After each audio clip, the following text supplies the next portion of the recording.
नमस्कार, जय जोहार और वेरी गुड मॉर्निंग दोस्तों। तीनों भाषाओं में इसलिए बोल रही हूँ क्योंकि आज जहाँ हम हैं ये छत्तीसगढ़ की राजधानी से तकरीबन 200 किलोमीटर दूर ये कोंडा गांव का क्षेत्र है। यहाँ पर हम बात करने जा रहे हैं और आप सभी को बताने जा रहे हैं ढोकरा आर्ट के बारे में। दरअसल ढोकरा आर्ट को आप लोगों ने देखा होगा बहुत से सरकारी आयोजनों में सम्मानित करने के लिए। कोई अतिथि आते हैं तो छत्तीसगढ़ शासन उसको बतौर सम्मान उस प्रतीक चिन्ह को लोगों को देती है, विशिष्ट अतिथियों को देती है, इनाम के रूप में देती है। पर ये कहाँ बनते हैं, कैसे बनते हैं और इसका अपना क्या इतिहास है, इसके कलाकार इसको कैसे रेडी करते हैं, इन सारी चीजों को जानने के लिए हम पहुंच गए हैं कोंडा गांव। कोंडा गांव में ये बस्तर एक छोटा सा शिल्प का क्षेत्र है, एम्पोरियम है। इस गली में अगर हम बात करें तो यहाँ पर अमूमन सारे जो कलाकार हैं वो ढोकरा आर्ट का ही काम करते हैं। आप देख सकते हैं कि यहाँ पर भी एक कलाकार है, ये बना रहे हैं, इसको शेप दे रहे हैं, साइज दे रहे हैं। और अब आप इसको देखकर पहचान गए होंगे कि ये किस आर्ट की हम बात कर रहे हैं, किस चीज की हम बात कर रहे हैं। इस कृति को देखकर इसमें कई तरह के आकृति जो है वो बनाई जाती है, कई तरह के शेप और साइज में। तो हम इसके वर्कशॉप में पहुंच गए हैं। कोंडा गांव की बहुत फेमस जगह है ये और कारीगर हमारे साथ सुरेश जी हैं। पहले तो यूथ विंग्स के इस प्लेटफॉर्म में आपका बहुत बहुत स्वागत है सुरेश भाई। अब जानना यही चाहेंगे कि ये जो आपका पूरा वर्कशॉप है ये कितने साल से चल रहा है, आप लोग किस तरीके से इस कला को यहाँ तक लेकर आए? ये कला तो बहुत पुराने सालों से चल रहा है, लेकिन चूँकि मेरा करने का जो एक्सपीरियंस है वो करीब 30 साल से करते आ रहा हूँ। और जो कला है जो पहले गांव के लिए ही किया जाता था, छोटे छोटे देवी देवताओं के लिए, शादियों के लिए, फेस्टिवल त्योहारों के लिए बनाया जाता था। लेकिन चूँकि अब शहरों के लिए तरफ की ओर बढ़ रहा है ये कला, तो इसका नाम जो कई जगहों में हो चुका है। तो उसके कारण लोग बड़े बड़े फार्म हाउस, बड़े बड़े होटलों में बड़े बड़े मिनिस्टर, बड़े बड़े वीआईपी लोगों को प्रेजेंट करने के नाम से तौर पर दिया जाता है। तो बड़े बड़े सामान भी बनाया जा रहा है। ये सुरेश भाई, ये जो कला है ढोकरा आर्ट, ये देखने में काफी अलग है, काफी बारीक काम इसका देखने को मिलता है। इसमें यूज होने वाली चीजें बहुत अलग है। आप लोग मिट्टी में इसको लेप करके फिर आग में भट्टे में डालते हैं। इस आर्ट का कुछ हिस्ट्री, कुछ इतिहास अगर आप हमारे दर्शकों को बता पाए। लेकिन इसका इतिहास ऐसा है कि जो पुराने समय से बना था, जो पुराने समय में लोग पढ़े लिखे नहीं थे, तो जब कोई भी बाहर से आता था देखने के लिए या जानने के लिए इसके बारे में, तो उसके बारे में पूछता था, तो जो जिसके जैसा पूछता था वो उसे अपने हिसाब से होता। जैसे कि पढ़ा लिखा नहीं होने का बेल मेटल नाम पड़ा, जबकि बेल मेटल उसको आता ही नहीं था कि मेटल का क्या नाम है।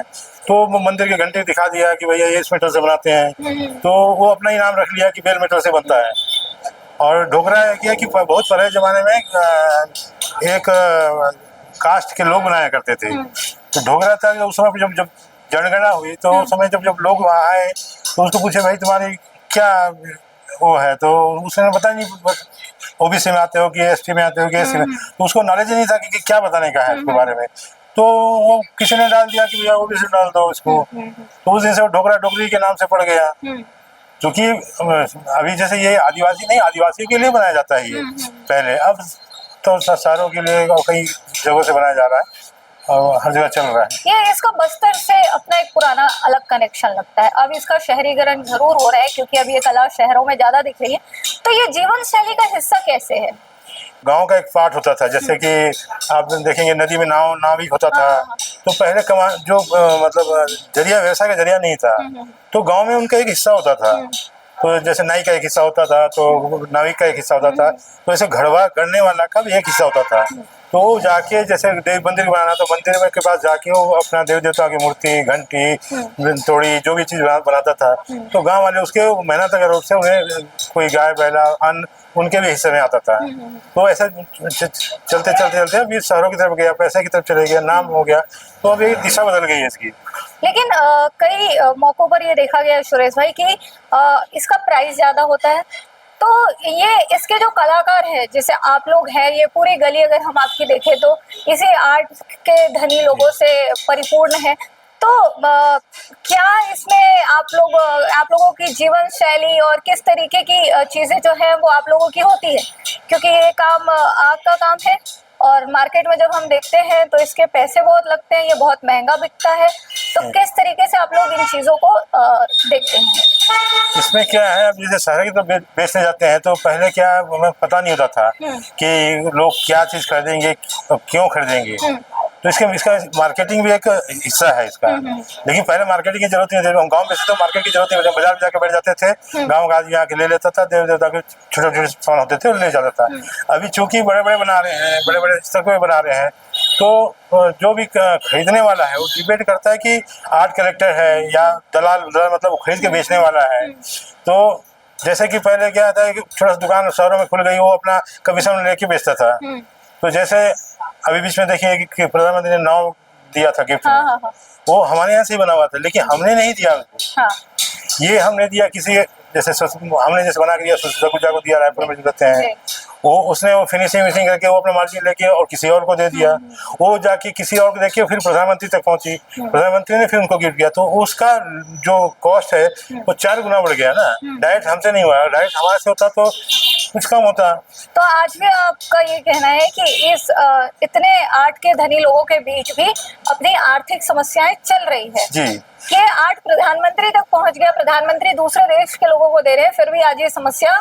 कारीगर अभी क्या है, समस्या से जूझ रहा है कि वो खाली, अभी कई कारीगर तो अभी मतलब गांव से बाहर निकले नहीं है, वो सिर्फ बनाना बेचना मतलब लोकल स्तर पर है। जब बाहर निकलेंगे तो उसका वैल्यू बहुत ज़्यादा है। जैसे कि आप देखिए अभी बड़ी बड़ी कंपनी आ रही है इस काम में, अभी रिलायंस आ गई है, स्वदेशी नाम से चालू कर दी है। उसके बाद में आदित्य बिरला ने आ गया है। उसके बाद में फिर अब ये अडानी भी आजकल में फोन आया था, उनके भी ग्रुप आ रहे हैं, उनके वो भी अपना ये काम करना चाहते हैं।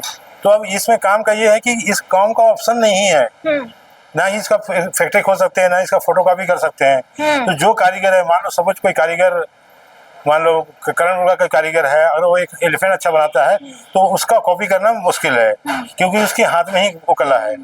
तो अब उसको कॉपी कैसे करेंगे बताओ ना। तो उसके फ्रंट जगह वो नहीं है तो वो आर्ट नहीं बनेगा। तो उसको अगर उसको सारे तरफ भेजा जाए, सारे में दिखाया जाए तो जानेगा। जैसे कि बड़ी बड़ी कंपनियां, धीरू भाई अंबानी जैसे लोग हैं, अब वो थोड़ा यहाँ से खरीदने आए, उसके पास टाइम नहीं है, उसका समय का वैल्यू है। तो वो हमसे खरीद के उसके कस्टमर भी मतलब जितना जहाँ तक हम पहुँच नहीं सकते वहाँ तक उसके कस्टमर हैं। तो वो कस्टमर वहाँ बेच सकता है, उसके 10 लाख 20 लाख तक तो विश्व टारगेट में बेच सकता है। लेकिन हम लोग तो ज़्यादा कहाँ जाएंगे, रायपुर जाएंगे, दिल्ली जाएंगे। दिल्ली में भी वो शोरूम नहीं जो ओपन शोरूम है, कुछ ऐसा शोरूम होते तो आपको पता ही नहीं होता कि इतना बड़ा शोरूम है, के अंदर शोरूम ही बना हुआ है। तो जो कारीगर बॉम्बे नहीं जा पाएगा तो शोरूम के अंदर कैसे जा पाएगा मार्केटिंग करने में। वेरी ट्रू, सही बात है। तो ये तो बात है कि आर्थिक रूप से चीजें कैसे चलती है, पर अब सुरेश भाई से ही हम कहेंगे कि वो अपने वर्कशॉप का एक टूर हमको कराएं और बताएं कि कहाँ पे कौन सी चीज होती है, ताकि हमारे दर्शक इस चीज को समझ पाए, दर्शक यानी जो आप देख रहे हैं हमको, वो इस चीज को समझ पाए कि ये जो ब्लैक मेटल कह लीजिए या ढोकरा आर्ट कह लीजिए या मेटल आर्ट कह लीजिए, ये जो भी अलग अलग जगहों पे, जैसा भी सुरेश भाई ने कहा कि अलग अलग नाम है, जो प्रधानमंत्री तक पहुंच गए हैं, जो गृह मंत्री तक पहुंच गए, और अब जो हमारे देश के प्रतीक के रूप में दूसरे देशों में भी पहुंच रहा है, वो बनता कितनी मुश्किल से। तो सुरेश भाई, सबसे पहले तो हम आपसे जानना चाहेंगे कि इसकी शुरुआत आप लोग कैसे करते हैं। जैसे हम यहाँ पे कई अलग अलग तरीके की मूर्तियां देख रहे हैं जो मिट्टी के अंदर है, ये बैल हम देख पा रहे हैं जो पूरा रेडी है मेरे ख्याल से, ये कैसे बना और आप लोग काम की शुरुआत कैसे करते हैं। ये बनाने के लिए सबसे पहले इसे हमें कम से कम 9 से 13 स्टेप डिपेंड करता है साइज के ऊपर से। पहला नदी किनारे के खेत की मिट्टी लाके उसमें धान का भूसा मिलाया जाता है, धान का भूसा मिलाकर इसका आउटलाइन बनाया जाता है। आउटलाइन बनाने के बाद उसमें नदी किनारे की मिट्टी के इसके ऊपर कवर किया जाता है सूखने के बाद, और उस कवर करने के बाद उसको फाइलिंग किया जाता है, जो डीप निकालने का है, ये निकाल कर फाइलिंग किया जाता है। फाइलिंग करने के बाद एक इसके ऊपर सेमी बीन्स जो होता है उसके पत्ते का लीफ का जो जूस होता है ना, उसको कवर किया जाता है, जिससे वो मोम चिपकेगा, मिट्टी में नहीं चिपकता है जी। फिर उसके बाद मोम का थ्रेड लगाया जाता है, लाइन। अच्छा, ये जो इधर आप देखिए लग रहा है जी, देखिए मोम का काम भी यहाँ पे चल रहा है जी। ये देखिए जैसे मोम का कवर कर दिया, इसके ऊपर कवर करने के बाद इसी मोम के थ्रेड से लाइनिंग देते गए, ये दे रहे हैं, एक लाइन हाथ से दिया गया है। ये बनाने के लिए सब यहाँ से बनते जा रहा है। अब इसके ऊपर बनाएंगे, कान बनाएंगे, तो ये कान बना के ऐसे लगाएंगे, फिर इसका पूंछ बना हुआ है, पूंछ लगाएंगे। ऐसे करके मोम का जो चीज़ तैयार होता है, जो हमको चाहिए मोम में, वो मोम से तैयार करते हैं जो भी चाहिए। जी। उसके बाद में इसको एक फाइन मिट्टी तैयार करते हैं, जो इसके ऊपर मिट्टी कवर करते हैं। हाँ। जिससे क्या होगा कि मिट्टी सूखने के बाद ये जो डिजाइन है मिट्टी में प्रिंट होगी। जी। और उसके बाद में इसके बाद एक सेकेंड लेयर मिट्टी और लगाते हैं। हाँ। उसके बाद में एक बॉम्बे मिट्टी, जो दीमक का टीला होता है ना, हाँ। वो जंगलों में मिलता है, वो बहुत मजबूत होता है। देखिए हवा तूफान बरसात भी होता है तो वो नहीं गिरती है। उस मिट्टी को ला के हम लोग चावल का भूसा से मिक्सअप करके उसको फिर से कवर किया जाता है। और इसके बाद कवर करने के बाद यहाँ से चैनल बनाया जाएगा मेटल डालने के लिए। अब ये इसको डाल देंगे, छोटे फर्नेस भट्टी में डाल देंगे। तो एक भट्टी में फर्नेस जलेगा, ये जो मॉडल बना हुआ है, और एक भट्टी में पीतल लिक्विड होगा। और जब दोनों का जो गलने के बाद इसका डिग्री कम से कम 900 से 1000 होता है, और मेटल का डिग्री जो है 1300 से 1500 के बीच में होता है। जब वो लिक्विड हो जाएगा तब हम इसको आग से बाहर निकाल के जस्ट उल्टा कर देंगे और यहाँ से मेटल लेके इसमें डालेंगे। अच्छा। जब यहाँ डालेंगे तो मोम जल के बाहर निकल गया। तो ये प्रोसेस कहाँ पर होता है आपके साइड? वो ये भट्टी बना हुआ है, भट्टी देखिए। ये भट्टी में ये जो प्रोसेस है जहाँ से मेटल जो है उसको डाला जाता है और मोम पिघलकर बाहर आता है। हाँ, तो यहाँ पर ये देखिए डाला हुआ है जी। ये देखिए यहाँ से मेटल डाला हुआ है, ये छोटे पीस है तो देखिए सब में डाला हुआ है, मेटल डाल दिया। ये मेटल डालने का वो है, ये मेटल लिक्विड करने का, ये मेटल है जी। इसको लिक्विड करने के बाद ये लिक्विड होगा तो इसमें डाला जाएगा। फिर डाल के अंदर चले गया है, अभी अंदर बैठ गया है। अब ये ठंडा होने के बाद इसी को हम निकालेंगे वापस तोड़ के। तो जो चीज़ हमने बनाया है वो हमको दिखेगा, मतलब क्या बनाया जैसे ये शेप है ये बैल का, ये बनने के बाद फिर पूरा इसी तरीके का दिखेगा, जो काफी वजन भी है। और इस तरीके से यहाँ पर आपने मिट्टी को शेप देकर रखा भी है। जी। पेड़ है, हाथी है, ये स्टेचू है जी। और कुछ रेडी प्रोडक्ट जो हम अपने मार्केट में देखते हैं वो यहाँ है कि किस तरीके से छोटी छोटी चीजें रेडी की जाती है। महीन काम यहाँ पर इतना भी है कि ये जो छोटा सा चेहरा है इसको भी बनाकर रेडी किया गया है। ये है सुरेश भाई का काम, जो लगातार पिछले 30 सालों से कर रहे हैं। और हमें जानकारी मिल रही है कि इस मार्केट में अब अडानी अंबानी जैसे बड़े लोग भी उतरने वाले हैं। तो ये पूरा एक फैक्ट्री है, आउटलेट तो कह सकते हैं कि किस तरीके से, क्योंकि सुरेश भाई यहाँ पर बना रहे हैं तो डील भी यहीं पर करते हैं। तो इनकी बनाई हुई चीज़ें अब सीधे प्रधानमंत्री के हाथों तक पहुँच गई है। मतलब ये देश के लिए नहीं, प्रदेश के लिए भी बहुत गौरव का विषय है कि हमारे यहाँ का ढोकरा आर्ट वो देश का प्रतीक बनकर दूसरे देशों में भी जा रहा है। लेकिन सोचने वाली स्थिति यही है कि कैसे अभी तक इसके जो कारीगर हैं उनकी स्थितियां नहीं सुधर पा रही। इसके लिए सम्मानित तो इन आर्टिस्टों को कर दिया जाता है कि हाँ बहुत कठिन काम है, बहुत अच्छा काम है, देश के प्रतीक के तौर पर किया जा रहा है, पर कहीं ना कहीं आज भी कलाकारों की स्थितियां वैसी ही है। तो सुरेश भाई का ये आउटलेट है और वो खुद हमारे साथ है, अभी तक हमको घुमा रहे हैं। तो भाई साहब आपको बहुत बहुत धन्यवाद, आपने पूरा आउटलेट हमको घुमाया।